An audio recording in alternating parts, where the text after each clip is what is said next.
Banjo-Kazooie is probably one of the best 3D platformers that I've ever played. It showcased intuitive puzzles, had unique stages with gradual difficulty, and had fantastic graphics for the time, a great soundtrack, and gameplay that still holds its own against the platformers of today. So naturally, in 2008, Rare Studios, under the ownership of Microsoft, released a game with the same characters, music, writing style, and atmosphere, with entirely different gameplay. Yeah, while this game received generally favorable reviews from critics, the fanbase reaction has not been quite as kind.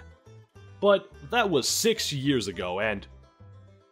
6 years ago? Jesus, I'm getting old. But anyway, what are my thoughts on this extremely divisive installment in the Banjo-Kazooie franchise? Well, considering there can never be enough opinions on the internet, let's take a look and find out. So this game begins with our former heroes enjoying their success. A bit too much, it seems. However, they are once again challenged by their arch-nemesis Grunty.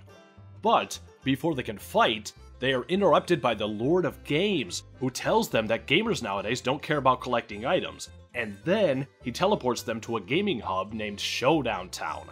But this time around, there won't be any platforming, yet they will have to create vehicles in order to deposit Jiggies in the central Jiggy Bank to unlock the final showdown with Grunty.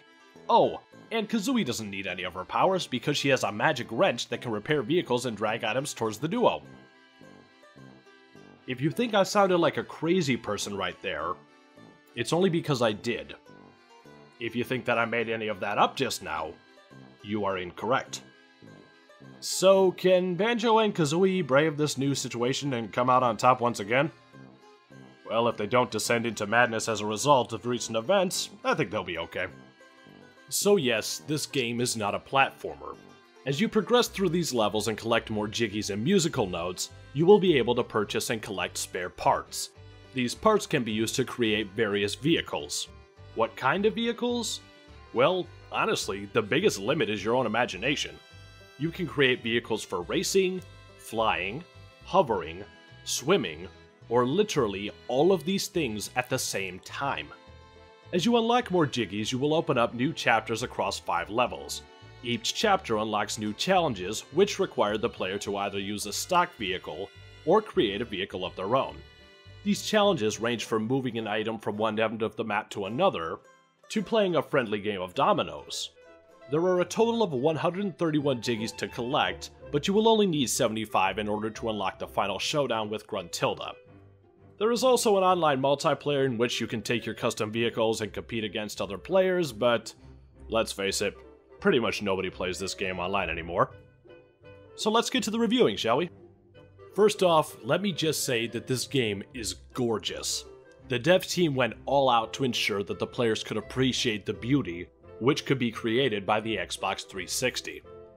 From the luscious waters to the green hills of this Truman Show-esque production, and even little things such as the damage taken on your vehicles and the dust kicked up when driving.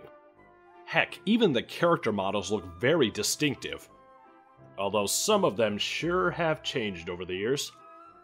The soundtrack of this game was put together by Rare's Grant Kirkhope and Robin Beanland.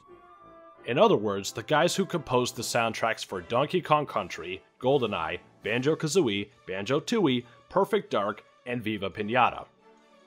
In other words, this soundtrack is fantastic. Now, the vast majority of the tracks are just reimaginings of the music from Banjo-Kazooie, but even the new tracks greatly set the atmosphere and wonderfully reminisce of N64-era platformers. As for the gameplay, well, it's the absolute best part of this title. Throughout the challenges in these levels, you will have to create various vehicles in order to achieve victory. Now, sometimes you will have a vehicle which will work, and other times you will either have to modify your creations or create something from scratch. But the best part about this is with the countless combinations of vehicles, there are many ways in which you can complete these tasks. For instance, here is a race in which you need to hop over obstacles to hit checkpoints. But if you don't feel like going that route, you can always crash through them. But hey, even if that doesn't work out, you could just fly over them. All of these routes are valid options, and this is a great example of encouraging players to think outside the box in order to solve problems. But wait, what's that? Do I see an elephant in the room? Oh, I think I do. So let's address it. The biggest problem most people have with this game is that gameplay-wise, it is almost nothing like the other Banjo-Kazooie titles. In fact, right off the bat, the Lord of Games states that Kazooie will have none of her powers, and says that gamers nowadays don't care about platforming, they just want to shoot things. Now, I know that this series is well known for its snarky sense of humor, but statements like that are downright facetious and insulting to your fanbase. When I read the first lines of this game, I got the feeling that the developers really didn't care that the people wanted another platformer. So by completely changing up the gameplay and then acting condescending about it, well, let's just say that I've seen another company go down the same path. Some people have suggested to me that if I just don't think of this as a Banjo-Kazooie title, then it'll be better. This way, I could enjoy the gameplay in and of itself and not feel disappointed. Well, I'd love to do that. The only problem is that the levels, music, characters, graphical style, and developers all scream Banjo-Kazooie. Now, even with this problem aside, I still don't feel that the story is very well put together. It begins with a new character completely out of the blue, changes the established storylines, and makes pathetic attempts to connect to the quote-unquote gamer audience. Seriously, even in 2008, they couldn't be more out of touch if they were trying. But, even aside from all of this, can I recommend this game? Well, believe it or not, yes. Even with an atrocious storyline, the gameplay, graphics, and soundtrack create a grand and clever experience. But if you're looking for an experience more like the original Banjo-Kazooie, well, then you'll have to play Banjo-Kazooie. It's another game with a barren bird, another game that's quite absurd.